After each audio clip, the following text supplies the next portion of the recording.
Right. Kalob Byers, 28 years old, was arrested at the Moscow airport on February the 7th, about 10 days ago, with a small amount of marijuana. His attorneys say it was medically prescribed marijuana.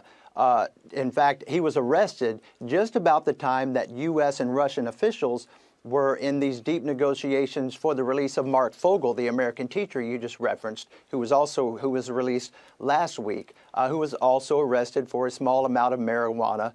Fogel said it was for his back pain. It was used to treat back pain.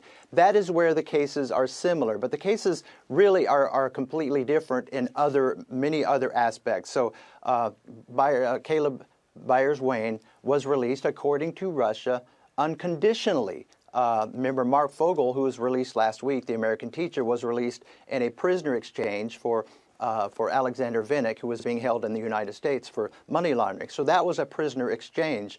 Kalob Byers is released unconditional, according to Russia, ahead of these talks between U.S. and Russian officials that are set to begin in just a few hours.